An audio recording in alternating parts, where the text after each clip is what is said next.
시편에 보면 자녀는 하나님이 우리에게 주신 선물이고 상급이다 이렇게 말씀하고 있습니다. 시편 127편 3절부터 5절 보면 보라 자식들은 여호와의 기업이요 태의 열매는 그의 상급이로다. 젊은 자의 자식은 장사의 수중의 화살 같으니 이것이 그의 화살통에 가득한 자는 복되도다. 그들이 성문에서 그들의 원수와 담판할 때 수치를 당하지 아니하리로다. 아멘. 그래서 자녀는 하나님께서 주신 유산이고 또 하나님께서 주신 선물이 되는 줄 믿습니다. 지금 시대는 자녀를 자기 마음대로 낳을 수 있는 것처럼 생각하는 부모들이 많이 있습니다. 그래서 자녀를 제한했다. 내년에 낳자, 후년에 낳자, 나름대로 계획을 세우기도 하지만 그것이 내 마음대로 되어지는 것은 아니죠.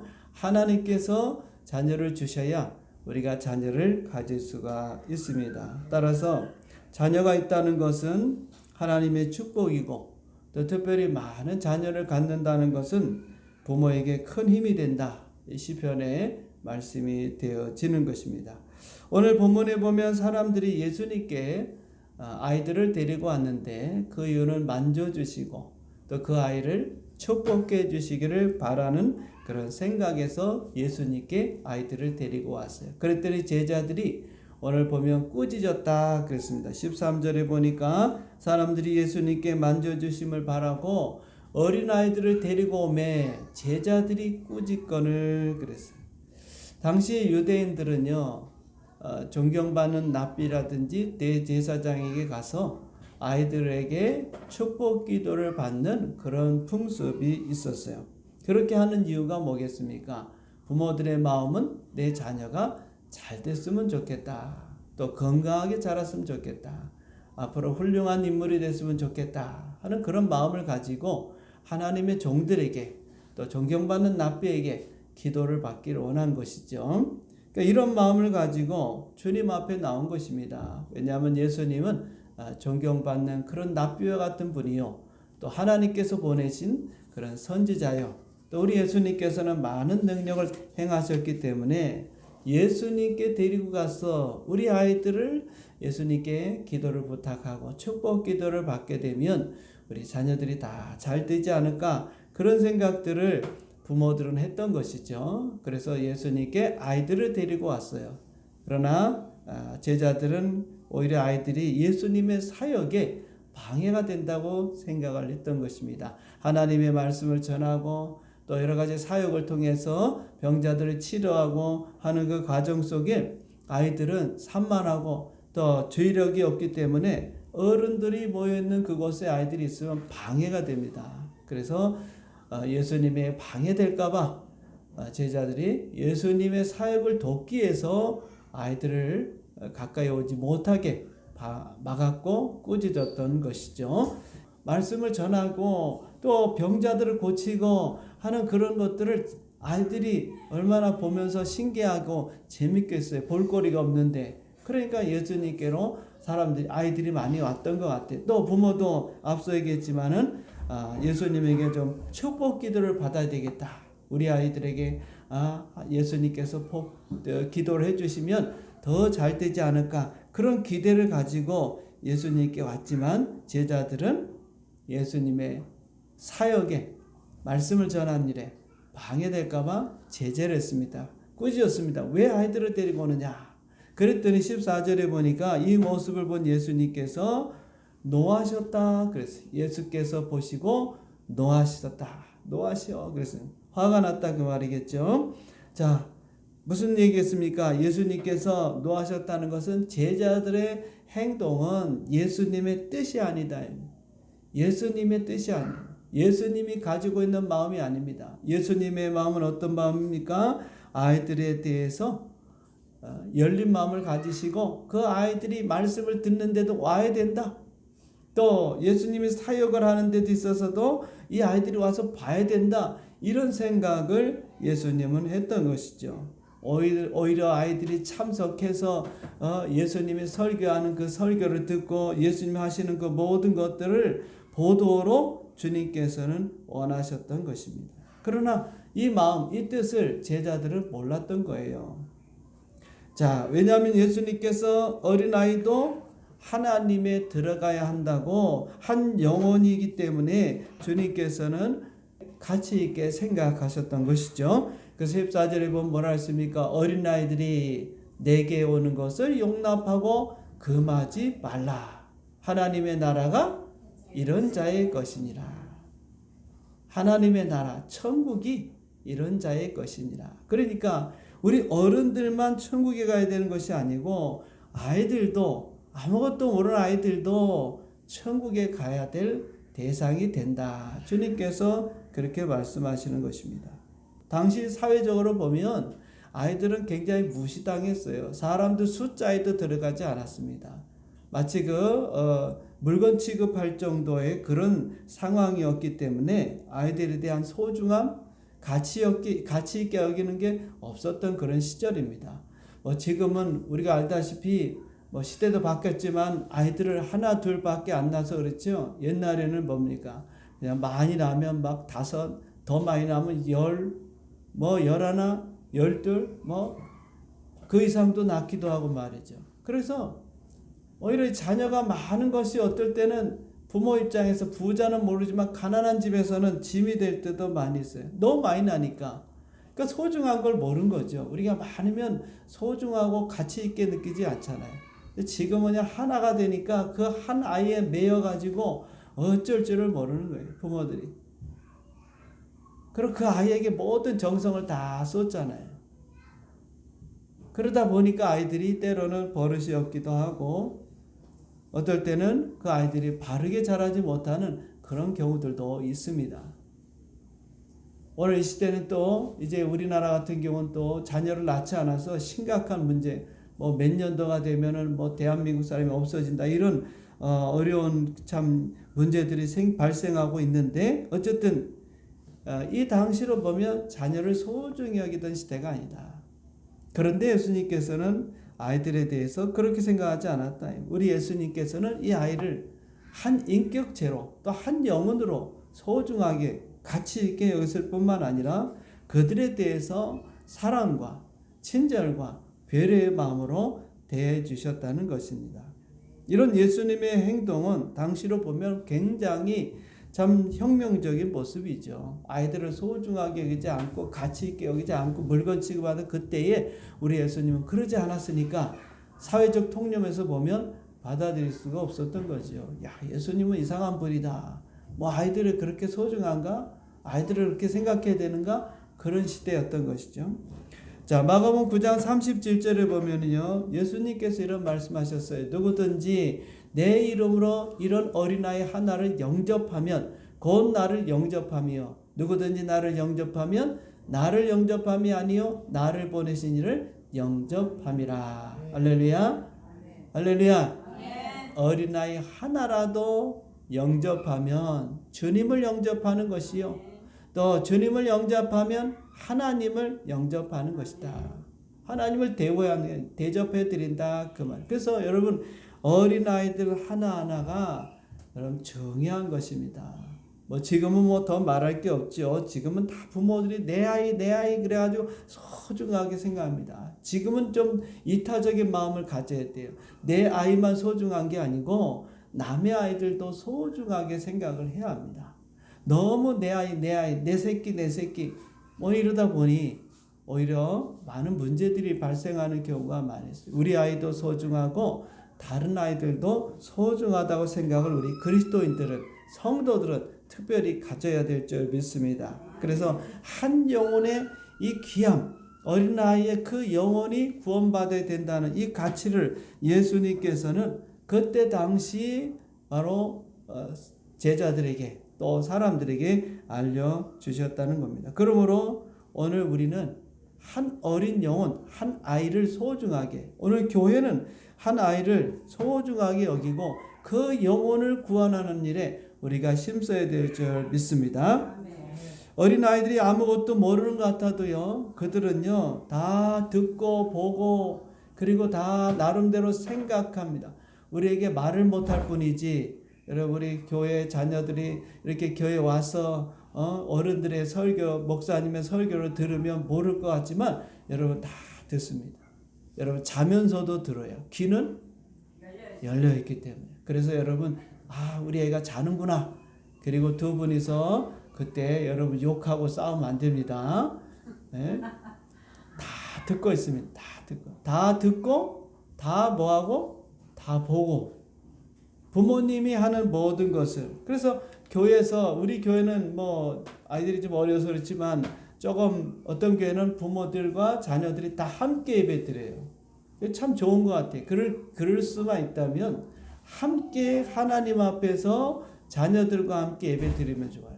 아이들을 다시 말하면 교회에 데리고 와서 하나님의 말씀을 들을 수 있도록 그런 환경과 여건을 만들어줘야 합니다.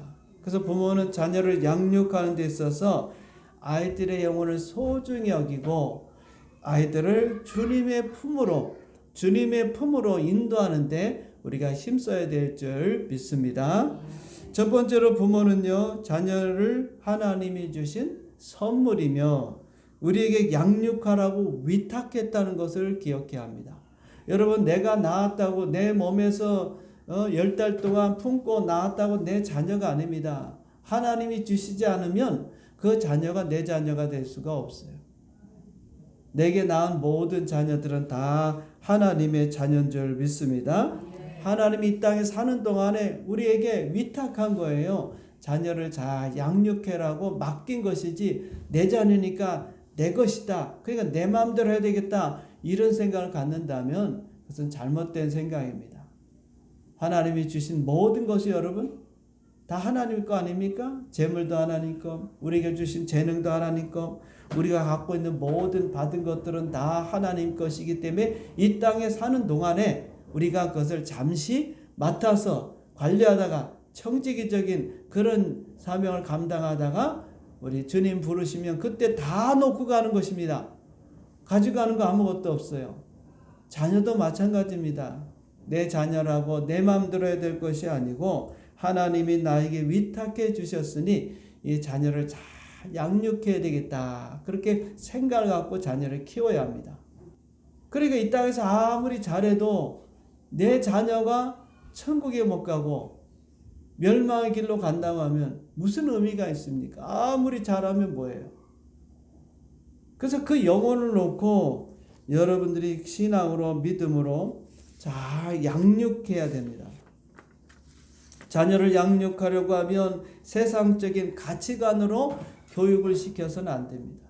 이 세상 문화와 이 세상 풍습, 이 세상 방법, 이 세상 가치관 그걸 가지고 자녀들을 양육하면 안 됩니다. 하나님의 말씀을 가지고 자녀들을 양육해야 돼요. 에베소서 6장 4절에 보면 또 아비들아 너희 자녀를 노엽게 하지 말고 오직 주의 교훈과 훈계로 양육하라. 하나님의 말씀으로 자녀들을 키우고 양육하라. 세상적인 가치관으로 여러분 양육하면 안 됩니다. 하나님의 말씀에 기초해서 그 말씀을 가지고 성경적인 가치관을 갖게 만들고 성경적인 세계관을 갖게 만들고 성경적인 인생관을 갖게 만들어야 돼요. 그렇게 해야만이 여러분 우리 자녀들이 이 땅에 살 때 잘 살 수 있는 것입니다. 왜 그렇습니까? 이 모든 것들은 하나님의 주권, 하나님의 손에 달렸기 때문에 그래요. 물론 공부도 열심히 가르쳐야 합니다. 여러분들이 잘 교육의 양육을 하는 일에 있어서 힘써야 합니다. 그러나 더 중요한 게 있다. 그렇게도 해야 되지만 더 중요한 게 신앙생활, 믿음생활. 그 생활을 할 수 있도록 여러분들이 곁에서 도와줘야 돼요. 그래야 여러분 우리 자녀들이 세상에서 잘 되고 형통하게 살 수 있을 줄 믿습니다. 다윗은 어려서부터 하나님을 믿었고 하나님과 늘 교제하고 소통했어요. 그 마음속에 하나님을 모시고 하나님이 기뻐하는 삶을 살았습니다. 그래서 하나님의 마음에 합한 자라고 하는 그런 인정을 받았기 때문에 나중에 이스라엘의 왕이 되는 이런 은혜를 다윗이 받게 된 줄 믿습니다.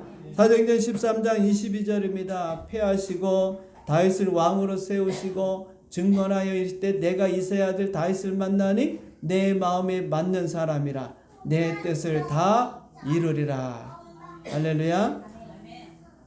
하나님의 마음에 맞는 사람으로 우리 자녀들을 양육해야 돼요. 하나님과 코드가 맞아야 된다 그 말이에요. 바꿔 얘기하면 하나님의 생각과 뜻을 알아야 된다 이 말. 그러려고 하면 성경을 통해서 자녀들을 양육해야 합니다. 하나님의 말씀으로 그들을 가르치고 하나님이 계시다고 하는 그 존재하고 계시다고 하는 사실을 가르쳐 줘야 돼요. 그래서 하나님을 만나게 해야 합니다. 교육도 중요하고 여러분 다른 모든 것도 다 중요하지만 제일 중요한 게 하나님을 만나도록 만들어요. 그런 환경을 만들어줘요. 그래서 우리 교회는 없지만 주일학교 보내야 되고 또 이제 아이들이 자라면 수련회도 보내야 되고 그런 가운데 하나님과 이 만남을 가져야 됩니다. 내가 다른 거는 못 해줘도 우리가 뭐 돈이 많습니까? 여건적으로 자녀를 양육할 수 있는 그런 모든 게 토대가 돼 있나요? 그렇지 못하잖아요. 그렇지만 우리가 한 가지만큼은 얼마든지 우리가 하나님을 만나게 할 수 있는 성경적인 교육을 통해서 자녀들이 하나님을 알게 할 수 있는 그런 것은 우리 여건에서 얼마든지 할 수 있는 것입니다. 위대한 신앙의 사람들은요 다 어렸을 때 하나님을 만났어요. 다윗도 제가 볼 때 한 12세 그 사이에서 뭐 어리면 7, 8세 그 사이에서 하나님을 만났어요. 들판에서 그것도. 그 다음에 요셉도 17세 그 사이에서 하나님을 꿈에 만났습니다. 어렸을 때부터 그가 신앙 교육을 받지 않았다면 하나님에 대한 교육을 받지 않았다면 어떻게 하나님을 믿고 하나님을 만나겠습니까? 사무엘은 적어도 4, 5세 5살 정도 됐을 때 하나님을 직접 만났고 하나님의 음성도 들었습니다. 어리다고 모르는 것이 아닙니다. 여러분 어릴수록 마음이 순수하고 어릴수록 깨끗하기 때문에 하나님과 만남의 시간을 갖기가 더 쉬울 수도 있어요. 나이가 들면 들수록 이제 여러분 머리가 크다고 해서 이제 중학교만 가고 고등학교만 가세요. 신앙으로 이끌려면 얼마나 힘이 듭니까? 교회 나오라면 나옵니까? 이제 어른이 돼서 20대가 넘어버리면요. 교회 나오라고 해도 나오지도 않아요. 하나님을 만날 시간이 없어요. 그런 인생을 살아가는 거예요. 여러분 우리가 살면서 실패했던 그 삶을 자녀들에게 반복적으로 주지 말아요. 나는 지금 실패해서 힘들고 죽을 지경인데 그 삶을 자녀들한테 다시 물려준다는 거 있을 수 있겠습니까? 다른 면에서 잘하면 뭐예요? 내가 겪었던 그 실패의 삶을 우리 자녀들이 겪고 있다면 그거 잘못된 거 아니겠습니까? 그래서 세상 교육도 중요하지만 먼저 신앙 교육, 하나님을 아는 그런 교육, 어릴 때부터 하나님의 말씀을 통해서 아이들을 신앙으로 잘 양육하기를 주님의 이름으로 축원드립니다. 디모데후서 3장 15절에 보면 또 어려서부터 성경을 알았나니, 디모데에게 하는 말입니다. 사도 바울이 성경은 능히 너로 하여금, 우리 같이 읽어보겠습니다. 또 시작. 또 어려서부터 성경을 알았나니 성경은 능히 너로 하여금 그리스도 예수 안에 있는 믿음으로 말미암아 구원에 이르는 지혜가 있게 하느니라. 아멘. 성경의 제일 중요한 목적은 성경을 읽으면 구원을 받게 된다. 하나님의 존재를 깨닫게 되는, 신의 존재를 갖는 거예요. 여러분 유태인들이 왜 이렇게 머리가 좋고 세계적으로 그렇게 똑똑하냐면 어렸을 때부터요 신의식을 가졌기 때문인 거예요. 초월적인 신이 계시다. 하나님, 전능한 하나님이 계시다. 그런 교육을 어릴 때부터 받으니까 아이들의 머릿속에 상상력이 생기는 거예요. 창의력이 생기는 것입니다. 그냥 생기는 게 아니에요. 그래서 유태인들이 굉장히 머리가 좋잖아요. 오늘 여러분 우리 자녀들도 마찬가지입니다. 어려서부터 여러분들이 성경을 가르치고 성경을 읽게 하고 집에서 여러분 성경을 좀 틀어놔야 돼요. 지금 얼마나 좋은 시대입니까? 핸드폰 앱에 깔아놓고 성경을 여러분 그냥 틀어놓으세요. 찬송가도 좀 틀어놓으시고. 그래서 이런 신앙적인 분위기로 여러분들이 만들어 주셔야 돼요. 그래야 그 자녀들이 어렸을 때부터 하나님의 존재를 깨달아 말씀을 통해서 청명하게 되고 또 여러분 지혜를 얻게 됩니다. 여러분 어렸을 때부터 성경을 읽어주시고 성경을 듣게 하시고 성경의 가르침을 통해서 아이들을 잘 양육하시는 우리 부모들이 되시기를 주님의 이름으로 축원드립니다. 그 다음에 두 번째로는 자녀를 위해서 끊임없이 우리가 해야 될 게 뭐냐? 기도입니다. 기도. 자녀의 성공과 실패, 잘 되고 안 되고 흥하고 망하는 것 누구 손에 달렸을까요? 누구 손에 있습니까? 하나님 손에 있는 거죠. 하나님께서 잘 되게 하면 우리 자녀는 잘 풀리는 거예요. 하나님께서 안 되게 하실 일은 없지만 안 되게 하면 안 되는 겁니다. 아무리 공부 잘하면 뭐합니까?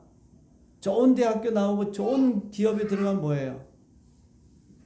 하나님이 길을 안 열어주면 안 되는 것입니다.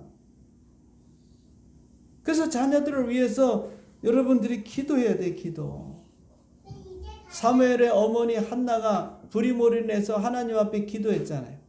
그래서 사무엘을 얻었습니다. 그리고 약속대로 하나님의 성전에 이 사무엘을 바쳤죠. 그 다음에 사무엘 어머니 한나는 뭐 했겠습니까? 아들을 위해서 기도해. 기도.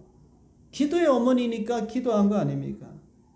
그래서 위대한 선지자가 되잖아요. 자녀들의 필요를 채워주는 것도 중요하지만 더 중요한 것은 자녀들을 위해서 계속 안 됩니까? 계속 기도하세요. 끌당하지 말고 새벽에도 기도하고 밤에도 기도하고 자녀를 위해서 끊임없이 우리가 기도해야 돼요. 잘 되도록. 그래서 기도하는 부모를 둔 자녀는 뭐 하는 법이 없다? 너무 잘하시. 왜 우리 자녀가 안 될까? 기도하시라 이 말이에요. 하나님 우리 자녀 잘 되게 해주십시오. 또 기도하고 또 기도하고. 기도 뭐 어려운 게 아니잖아요. 우리는 기도로 사는 사람도 아닙니다. 그러니까 자녀가 안 되면 누구 책임이다? 일단 부모 책임. 그래 내 책임이다 생각해. 뭐 여러분 그렇게 다 생각하지만 생각만 갖고는 안 되고 계속 기도해야 돼. 하나님 우리 자녀가 이렇게 첫째 믿음 갖게 도와주시고 둘째 잘 되게 도와주시고 셋째 건강하게 예를 든다. 첫째가 믿음이면 믿음을 가져야 잘 될 수 있는 거예요.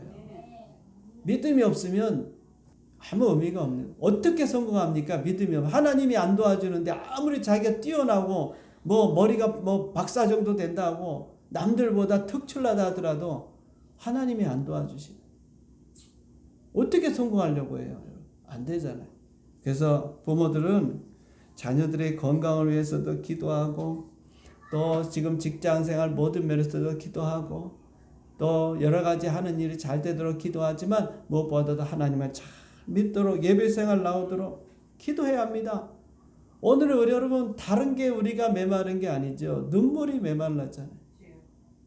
옛날에는 어머니들이 다 새벽 기도에 나와서 자녀를 위해서 얼마나 기도했는지 몰라요. 요새는 여러분 자녀를 위해서 기도하는 부모가 어디 있습니까? 네 인생이니까 네가 알아서 하겠지. 맞아요. 자기 인생이니까 자기가 알아서 하겠지만 그러나 내게 맡겨준 위탁받은 부모이기 때문에 우리가 자녀를 위해서 책임지고 그 앞길을 열기 위해서 여러분 기도해야 돼요. 오늘 보면은 13절에 보니까 뭐라 그랬습니까? 부모들이 예수님께 만져주심을 바라고 어린아이들 데리고 오매 제자들이 꾸짖었다 그랬죠. 만져주신다는 거는 축복기도. 우리 아이들이 좀 축복기도. 우리 아이들을 위해서 목사님 기도해 주세요. 자 16절에 보면 예수님이 그 어린 아이들을 그들 위에 안수하시고 뭐했다? 축복하셨다. 안수하고 축복했다. 그러니까 부모님이 지금 부모님들이 아이들 데려와서 예수님께 바로 기도받기 위해서 여러분 기도받아야 돼. 기도. 큰 교회 같으면 목사님들에게 쫓아가서 기도를 받아요. 기회가 있을 때만. 시험 보기 전에 기도받고 또 기도해 주세요. 지금 다 여러분 교양이 있어가지고 그런 부탁을 안 하시는데 초등학교 들어간다고 기도해 달라고 그러고 기도를 받아야 돼. 기도. 축복 기도를. 머리도 쓰다주면 저 어렸을 때 뭐 어른들이 만나면 아이고 그럼 참 똑똑하게 생겼다 이쁘게 생겼다 뭐 잘났다 이런 식으로 해준. 그럼 애들은 거기에서 오는 만족감 자존감이 생기거든요. 그래서 여러분 우리 교회 아이들도 오면 여러 여자분들이 좀 아이고 우리 할인이 왔구나 또 서담이 왔구나 이렇게 이쁘냐 좀 해주십시오. 또 남자애들한테 아이고 우리 시온이 우리 하진이 이따면 아이고 이쁘다. 그게 아이들한테는 굉장한 자존감을 심어주는 거예요. 엄마가 하는 것도 중요하지만 다른 사람이 하는 게 중요해요. 그래서 기회가 있을 때마다 옛날에는 신방 가면 부모님들이 아이들이 나오라 그랬어. 야 나와 예배 드려야 돼. 드린 다음에 목사님으로부터 축복 기도도 받고. 지금은 제가 가면 데려 나오라고 하지 말라. 왜 안 나오는데? 안 나오는데 굳이 뭐 나오게 하려고. 지금은 그런 시대입니다. 옛날에 안 그래. 다 나오라 그랬어. 온 집안 식구 다 애들 나와서 우리 목사님 큰 놈입니다. 둘째입니다. 기도해 주세요. 지금 그 의식이 없어요. 지금. 얼마나 좋습니까? 하나님의 종호를 통해서 축복을 받는다는 거예요. 자, 여러분 자녀들을 위해서 축복하시고 또 그런 기회가 있으면 여러분들이 꼭 자녀를 위해서 기도하시고 자녀들의 축복을 받을 수 있는 기회가 있으면 받으셔야 돼요. 그 자녀들 잘 되면 좋잖아요, 여러분. 마지막 세 번째입니다. 여러분들 신앙의 자녀들에게 본을 보이고 믿음의 본을 보여야 됩니다. 사도 바울은요 고린도 교회 성도들에게 이렇게 말했습니다. 고린도 전서 11장 1절에 보면 내가 그리스도를 본받는 자 된 것 같이 너희는 나를 본받는 자가 되라. 오늘 부모는요 예수님을 본받아야 돼. 신앙의 열정, 열심을 가지고 주님을 섬기는 일에 우리가 힘써야 합니다. 본을 보여야 된다 이 말이에요. 그리고 너희들이 나를 본받아라. 내가 예수님을 믿는 것처럼 하나님을 믿는 것처럼 내가 너에게 물려줄 유산은 없지만 나는 너희들에게 물려줄게. 당당하게 여러분 신앙의 유산만 물려주면 돼. 믿음의 유산만 물려주면 되는 것입니다. 우리가 물려줄 게 없다고 기죽을 필요 없어요. 우리에게 믿음이 아무리 여러분 재산을 물려주고 가문을 물려주고 명예를 물려준다 할지라도 믿음을 물려주지 못하면 무슨 의미가 있습니까? 재물이 많이 갖는다고 자기가 번 거 아니면요 나중에 다 잃어버려요. 여러분 잘 간직할 것 같죠? 여러분 공짜로 들어온 돈 생각해 보십시오. 복권해 가지고 여러분 10억 들어와 보세요. 그러면 그거 가지고 그래 내가 뭐 사업을 해야지 뭐 해야지. 여러분 그렇게 해서 들어온 돈은 다 날아가게 돼 있어요. 내가 땀을 흘려서 노력해서 그렇게 해서 벌어야 이게 귀한 줄 알고 잘 쓰고 올바르게 쓰죠. 재산 물려준다고 잘 살 것 같아요? 잘 사는 것처럼 보이는 거예요. 다 흥청망청 났습니다. 왜? 가치를 모르니까. 그래서 우리는 신앙을 물려줘요. 다른 걸 물론 여러분 재산이 있으면 물려주십시오. 여러분의 가문도 물려주셔야 합니다. 그러나 우리는 신앙을 물려줘야 됩니다. 믿음을 물려줘야 됩니다. 내가 하나님을 잘 믿는 믿음, 큰 믿음을 물려줘야 돼요. 사도 바울은 영적 자녀인 디모데에게 말합니다. 디모데후서 1장 5절에 보면 이는 내 속에 거짓이 없는 믿음이 있음을 생각함이라. 디모데에게 말하는 거예요. 넌 참 거짓 없는 믿음을 가했다. 그런데 이 믿음은 먼저 내 외조모, 할머니, 외할머니 노이스와 내 어머니 유니게 속에 있더니 내 속에도 있는 줄을 확신하노라. 3대 할머니의 그 좋은 믿음이 어머니에게 전이 됐고 그 다음에 그 믿음이 디모데에게까지 온 거예요. 3대 거짓 없는 믿음. 예수를 잘 믿었다 이 말이죠. 여러분 우리가 하나님을 잘 믿는 믿음 이걸 유산으로 남겨줘야 돼요. 교회 와서는 믿음의 사람 신앙의 사람처럼 보이는데 집에 가서는 믿음이 어디 갔는지 없고 애들이 다 알고 봅니다. 그래서 신앙생활 안 하는 그런 그 자녀들이 많아요. 우리 부모를 보니까 이중적이야. 교회 가면 참 사람이 천사 같은데 집에만 오면 돌변해가지고 여러분 책임이 있는 책임. 그래서 교회에서도 여러분 천사하셔야 되고 집에 가서도 천사하셔야 돼요. 참으셔야 돼요 자녀들한테. 그렇다고 뭐 버릇 없고 뭐 잘못하는데 참으라는 게 아닙니다. 여러분 마음대로 여러분 생각대로 내 자녀니까 내 뜻대로 하면 안 됩니다. 그래서 앞에 우리가 에베소서 있는 것처럼 자녀들은 노엽게 하지 말아요. 집에 교회 오면은 교회 가면 참 천사 같은 집에 오면 저렇게 그냥 바뀌었어. 정말 짜증나. 이러면 안 되잖아. 내가 죽어야 합니다. 교회에서만 죽지 말고 여러분 집에서 죽어야 돼. 집에서. 집에서 죽어야 돼. 집에서 안 죽으면 의미가 없는 것입니다. 그래서 신앙을 몰라야 돼. 우리가 잘 믿으면 됩니다. 할렐루야. 우리가 잘 믿으면 우리 자녀들은 다 복을 받게 돼 있어요. 출애굽기 20장 6절. 나를 사랑하고 내 계명을 지키는 자에게는 몇 대까지? 몇 대까지? 천대까지. 천대. 내가 하나님을 사랑하고 하나님 말씀대로 잘, 요새 말로 하면 예수를 잘 믿기만 하면 돼요. 내가 부족해도 뭐 아이들한테 물려줄 돈이 없어도 내가 예수님만 잘 믿으면 약속 있잖아요. 천대까지, 천대까지. 하나님이 천대까지 우리 자녀들에게, 자손들에게 은혜를 베푸는. 제가 이 말씀을 탁 깨닫고 난 다음에 그렇구나.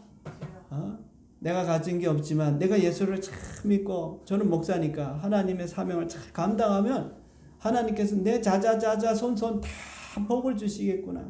여러분도 마찬가지입니다.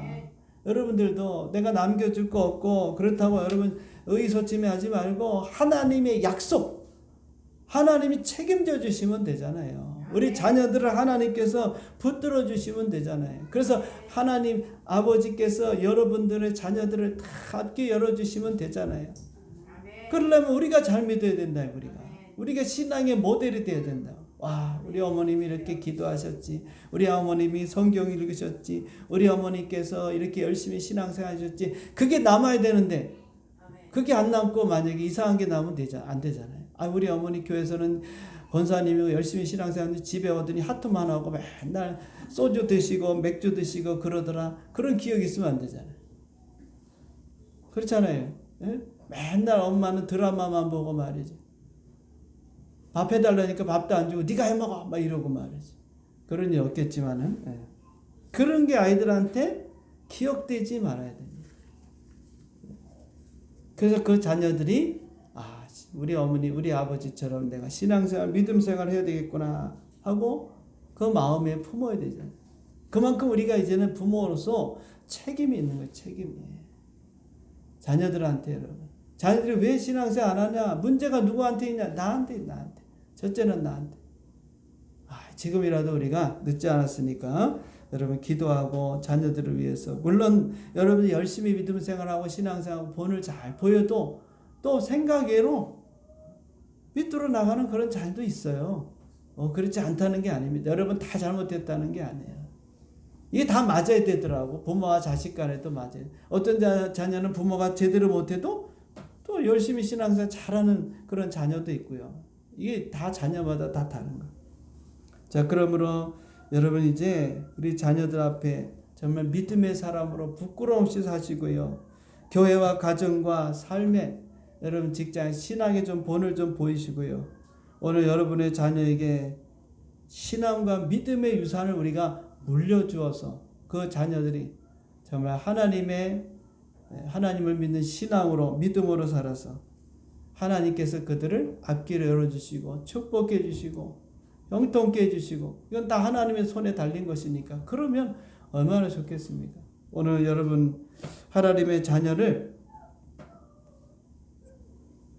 우리 자녀가 하나님의 자녀라는 사실을 인정하고 그들을 잘 양육해서 오늘 성경에 나오는 다윗처럼 또는 요셉처럼 또 사무엘처럼 다니엘처럼 이렇게 쓰임받는 복된 인물로 만들어가는 우리 모든 성도님 되시기를 주님의 이름으로 축원드립니다. 아멘.